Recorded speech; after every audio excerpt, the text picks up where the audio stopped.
هنعمل همبرجر بالفراخ، وهنحط معاه بطاطس، وهوريكم الطريقة هيبقى ازاي. اهي هنبشرها.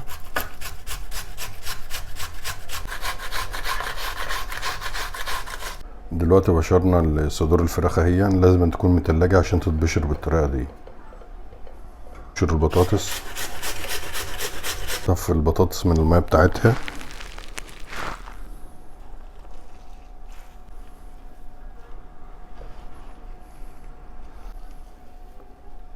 المية اهي نرميها.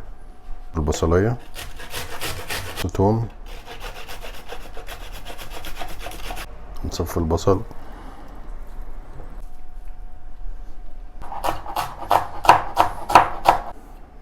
دي التوابل اللي هنحطها. طبعا هي توابل كتير، انا ما بحبش احط توابل كتير عشان ما تغيرش طعم الحاجه، بس عشان ما كمان مش هاكل لوحدي فحطيت البهارات دي: ملح وفلفل وكمون وبابريكا وكركم.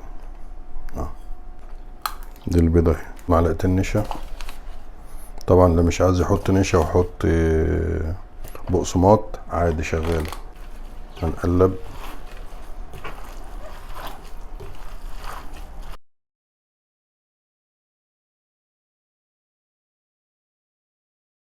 الجبنه مدخنه. طبعا الجبنه دي لو مش موجوده عادي ممكن ما تتحطش عادي. هنغطيها وندخلها التلاجة نص ساعة، وبعد كده نطلعها نعملها. دلوقتي دي القالب بتاع الهمبرجر. هنحط شوية بقسماط تحت عشان ما يلزقش.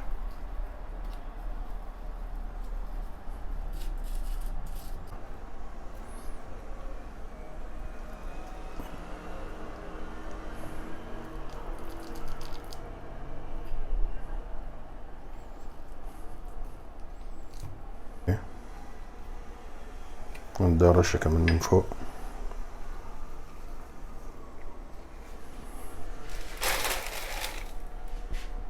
ده انا خلصت اهون. هرش شوية بقسماط من فوق،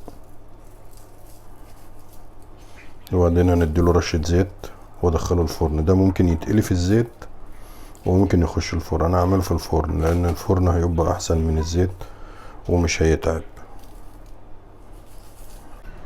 دي رشة زيت اهو.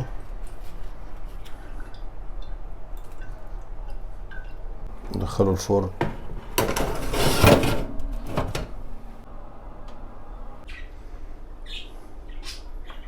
هذا الهمبرجر طلع هون، قعد له 40 دقيقة.